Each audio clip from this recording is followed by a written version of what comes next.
to the birthday celebrant. Cheers! Cheers, everyone! Happy birthday. Love you.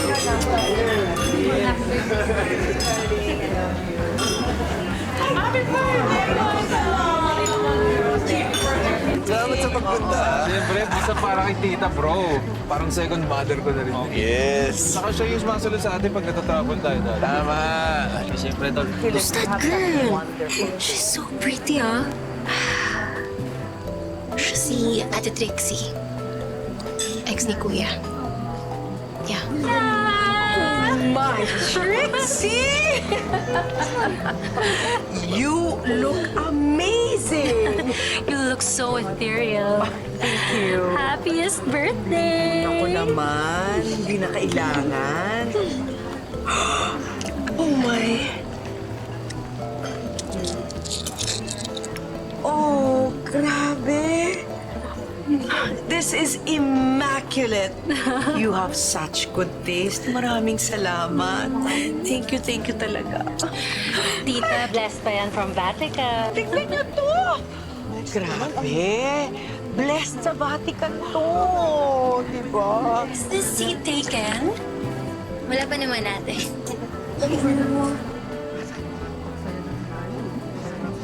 Panyera! I didn't see you there.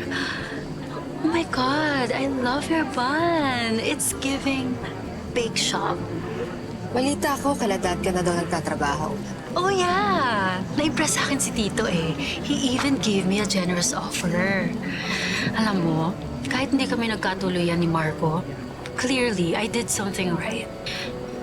And basically, I'm the daughter-in-law they wish they had. Good luck sa new job mo. Sayang nga eh. Kung napaaga lang yung transfer ko, tayo sana yung nagkaharap sa court.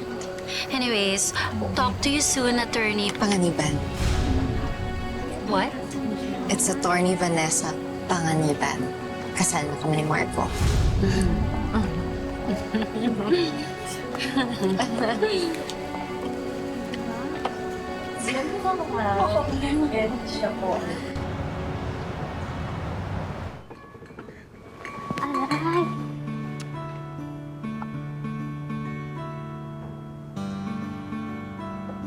Ay, ma'am, kami na dyan. Hindi na. Ginagawan ko lang ng lemonade yung mga bata. Puro soft drinks kasi nasa labas eh. Ma'am, naku ma'am, maraming salamat po ha. Alam niyo po, sinabi ko dun sa ex ko yung tinuro niyo sa akin. Kakasuhan ko siya ng vowsy kapag hindi pa rin siya tumigil dun sa paggugulo niya sa akin. Ayun, tumigil na siya. Ma'am, maraming salamat po talaga. Ay naku, wala yun. Basta anything legal, huwag kayong mahihiyang magtanong sa akin, ha? Dahil ang batas, para sa lahat yan. Ay, ang swerte namin kayo na pangasawa ni Sir Marco. Mabait na, matalino pa. At kasing ganda ko pa. Kapal na mukha mo. Ikaw namumuro ka na sa aking Catherine, ha? Ay naku, binola niyo pa ako. Eh, para libre pa rin sa consultation. What is going on here? Si Mama yun ah.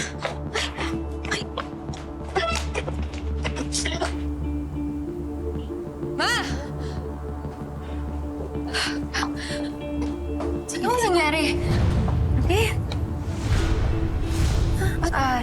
Nag-aagawan kasi ng iPad dati, naghabulan. Hindi mo kasi dinidisiplina yung mga anak mo. Ang harot, oh!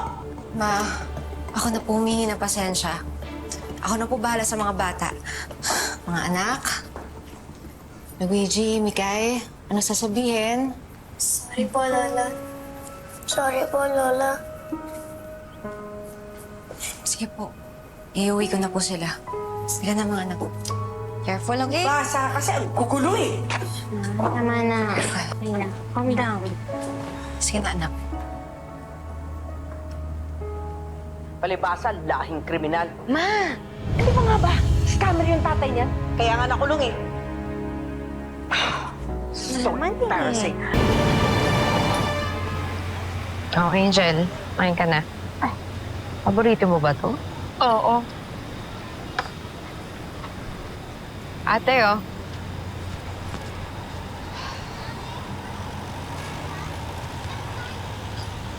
Wala na ba akong kaso? Hindi na ako suspect? Pero person of interest ka pa rin. Ibig sabihin nun, pwede ka pa rin lapitan ng mga pulis kapag meron pa silang mga follow-up na questions. Pero hindi mo naman ako pababayaan, di ba?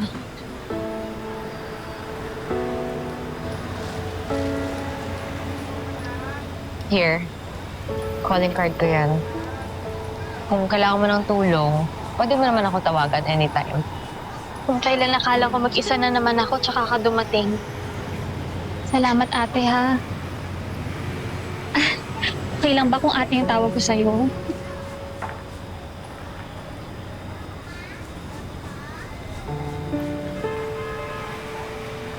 Gagamitin mo ba yung sili? Hindi.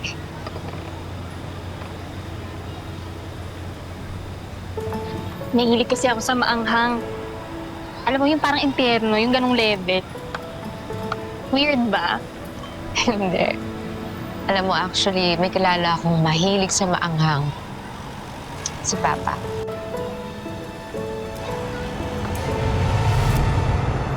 Cheers! Cheers, cheers. Finally bro, nakasama ka sa amin ha. Oo nga eh. Nag-overtime kasi misis tsaka tulog na yung mga bata. Kaya pagbibiyaw kayo. Pero 1 round lang ha. Hindi ako pwede malasing. One round. Minsan ka lang namin makasama. Umuwi na kita. No nga! Ayoko nga sa'yo! Ano ba? Let go! Uwi na tayo! Kaya mo pala gusto rito eh, dahil nandito ang ex mo. Ano ba? It hurts! Let go! May problema ba? Kami kialam sa amin ng fiancé ko, bro. We're over, David. Pagod na ako sa non-stop paranoia mo eh. Here, you can have this back. Pati trabaho ko, pinagseselosan mo eh. Sige na, umuwi na tayo. I said, Bro, ayaw nga sumama sa'yo ng Ex ka babae. niya, di ba? Anong nagustuhan mo dito? ay, David, Marco! Chixie, No, get him out! Get your hands Get off him me! out! tawan niyo ako! Okay lang. Ano ba?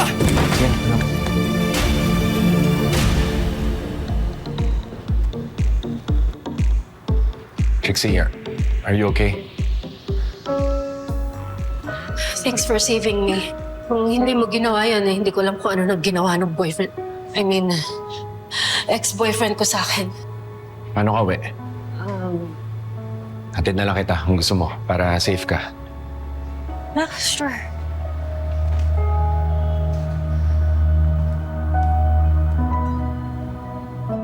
Ate, order ka lang ha. Ako na magbabayad nito para pa-thank you ko sa'yo. Sure ka? Magusto ka pa ba? Hindi, okay na to. Ang dami. Oh, saan ka pupunta? Magbabayad na ako ate, tapos aalis na rin ako pagkatapos. Teka, Angel, umupo ka muna. Hindi ka pa pwedeng umuwi. Active crime scene pa yung bahay mo. Kailangan pa imbestigahan yun. Eh, saan ako uuwi?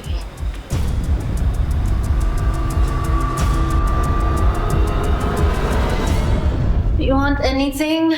I have tea, coffee, I have wine. No, I'm good. Okay lang. No. Come on. Come on. One glass. Fine. 1 glass. Pero ikaw, okay ka na ba? Kasi kung okay ka na, alis na ako. Kailangan na umalis. I'm fine now. Thanks to you. Alam mo, magpa-file na talaga ako ng TRO kapag nilapitan pa ako ni David. Bakit? Kami ba kayo nag-aaway? Toxic niya kasi. Parang gusto niya yung mundo ko, umiikot lang sa kanya. Eh, syempre, hindi ko naman mabibigay yun, di ba? I have dreams. I have big ambitions. Unlike you. You understand?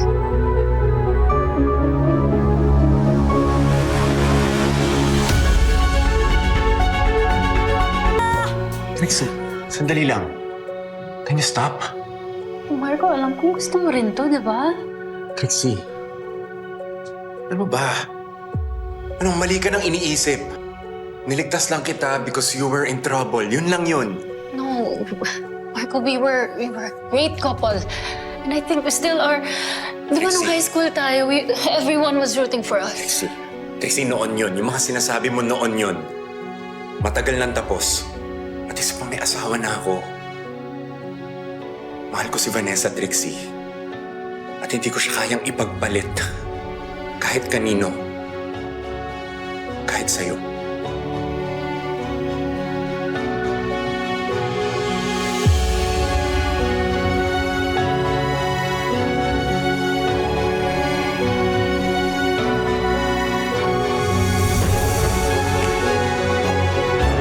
Aling Sedes. Hindi kasi ako nakapagtapos ng tourism eh.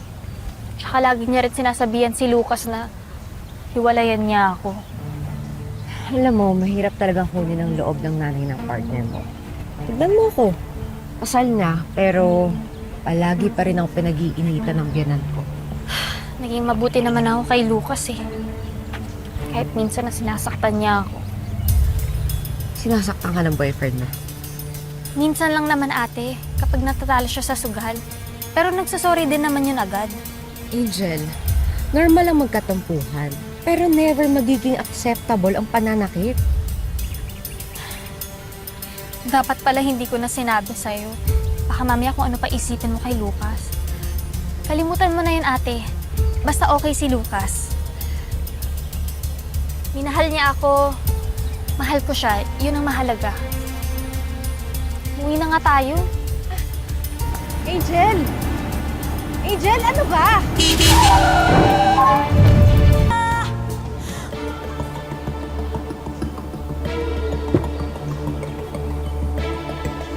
Trixie? From what I know, justice is blind, hindi ang mga abogado. Bakit ka pa tumatawid? Wala namang pedestrian lane.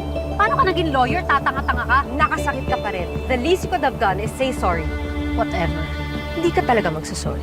Bakit? Nag-sorry ka ba nung sinulot mo sa akin si Marco? Oh my God, Trixie, it's been more than a decade already. Hindi ko sinulot si Marco. Hiwalay na kayo when I came into the picture. Excuse me? You did not come into the picture. Naki-photobomb ka. Nawala lang ako saglit. Nakisawsaw ka na.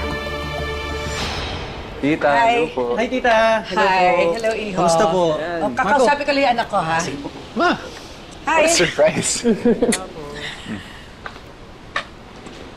Kailan mo balak sabihin sa akin na murderer pala yung kapatid ng asawa ko? Paano mo nalaman? Ay, Yaya Veron, napakadaldal talaga. Ay, huwag ka magagalit sa kanya. She's been your yaya since you were a child. Tsaka nag-aalala lang naman siya sa'yo eh. Kami lahat. Ano pa naman yung asawa mo? Hindi pa ba enough na scammer yung tatay niya? Please stop saying that. Alam mo namang hot topic kay Vanessa yung nangyari sa tatay niya.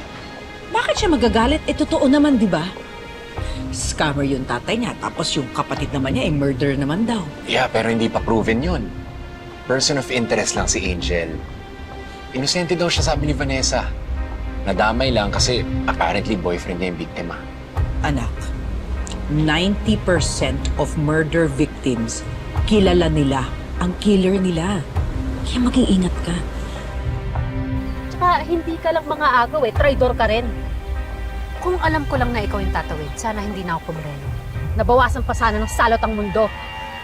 Teka na, Kaz. Kasi hindi ka talaga takot mag-demanda. I-demanda niya ako. Mas magaling ako. Ay! Oh my God! Ka dyan! Angel! Ano ba problema mo, ha? Naghahanap ka ba ng gulo?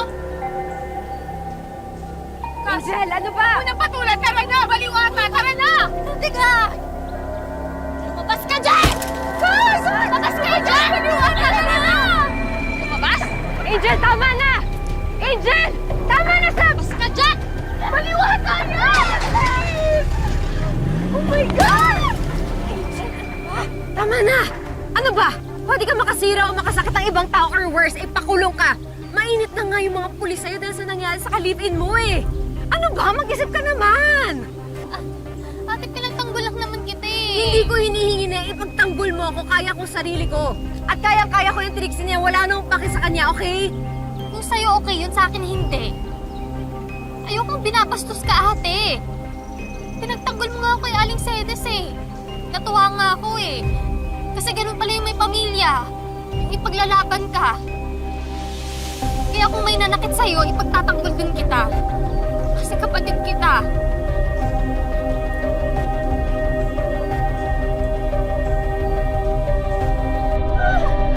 Sino ba yun? Hindi ko kilala! God!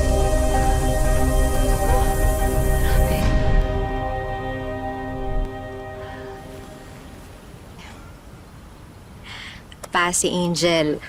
Anak niyo po. Angel? si Papa.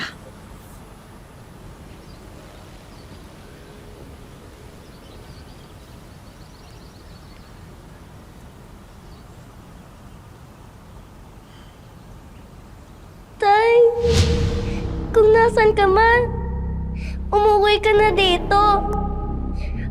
Ang tagal-tagal na kitang hinihintay. Kunin mo na ako.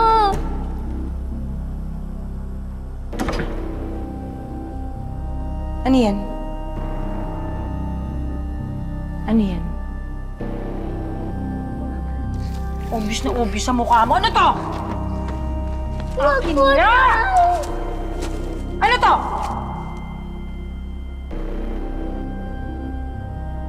Saan mo nakuha to? Ha? Sagot! Saan mo nakuha to? Sagot! Yun na lang po yung alaala ko kay tatay. Ay, dapat hindi ginaalala yung tatay mo kasi scammer yung tatay mo. Manluloko tong tatay mo. Hindi masama si tatay. Babalik siya. Hindi na. Babalikan niya Hindi! ako. Hindi na babalik yung tatay mo. Alam mo kung bakit? Alam mo kung bakit, ha? Kasi nasa kulungan na siya kasama ng mga kriminal kagaya niya. Tatandaan mo yan, hindi na babalik ang tatay mo. Naintindihan mo?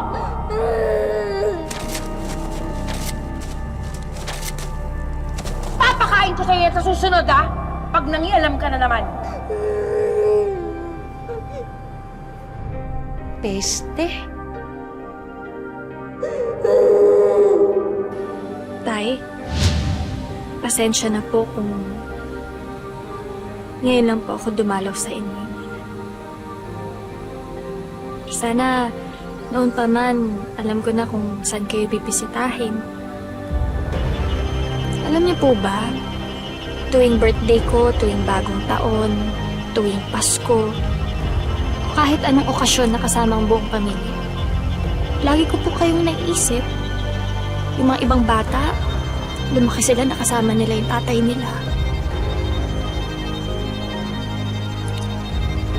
Ako, lumaki ako nang hindi ko man lang kayo nakilala, naramdaman yung yakap niyo. Hindi ko din naranasan na tinawag niyo ako ng anak. Pero okay lang po. Kasi nahanap ko naman na po si Ate Vanessa. Pakiramdam ko, meron na akong pamilya.